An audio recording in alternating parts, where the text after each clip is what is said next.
The boss of P&O Ferries has admitted to MPs that a decision to sack 800 workers last week without consulting the unions broke the law. Peter Hebblethwaite said there was absolutely no doubt that under UK employment law, the firm was required to consult unions before making mass cuts, and he apologised for the distress caused by the sackings. Can I start, please, with an apology? Actually, an apology to the seafarers that were affected on Thursday last week, an apology to their families, and an apology to the 2,200 of our employees who have had to face very difficult questions. Well, Mr Hebblethwaite also told a joint Transport and Business Committee today that most of the workers will be replaced by foreign workers who will be paid less than the minimum wage. Alyssa Thursfield is an employment solicitor at Gamlins Law based in North Wales. Good evening and welcome to the programme. Good evening. Thanks for having me on. Well, it's good to talk to you about this. I suppose to clarify, what exactly is the law to start off with? What is the procedure in these circumstances?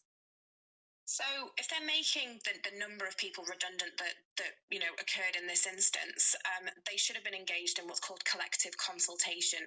So 45 days prior to any consultation starting, the Redundancy Payment Service, the RPS, should have been informed, and the consultation itself should have lasted at least 45 days before anyone was dismissed. Now, that consultation should have included discussions with elected representatives within the workforce, with union representatives. It should have contained all the information about why the business was doing this, what the necessary reasons for, what people would be paid, so that they would be fully informed before the hammer blow came down. So what happens now? We've heard that the company is promising what it calls generous compensation. What sort of rights do workers have in this situation? Well, ultimately, there's been a failure to consult, so there's likely to be actions in relation to that. But at a very basic level, they're looking at scores of potentially unfair dismissal claims.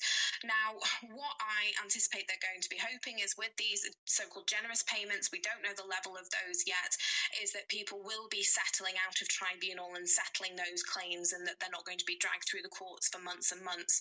Like I say, we don't know enough about those payments yet to know whether they go beyond the statutory redundancy amount and the notice that they would have been entitled to. Well, Mr Hebblethwaite defended the company's actions. What he said was that they thought long and hard about the routes and concluded that every single option available to them would result in the closure of P&O. But as you've been saying, there are certain procedures that generally should be followed. We also heard in the committee about payment to new workers. Now, they will apparently comply with international maritime standards, but there seems to be two sets of rules here because from what we understand, obviously, what we're being told of the figures, they're below the minimum wage. Yeah, so they appear to be using maritime laws and to be able to do that.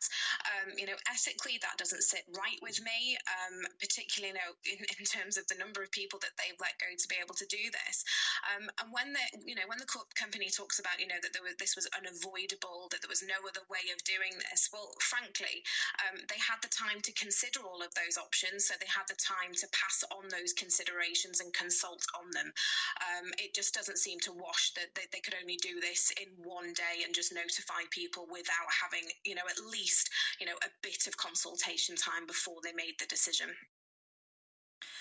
Thank you very much for joining us here this evening, Alyssa Thursfield, an employment solicitor at Gamlins Law based in North Wales. And just to reiterate that the company has apologised for a distress caused through its decision.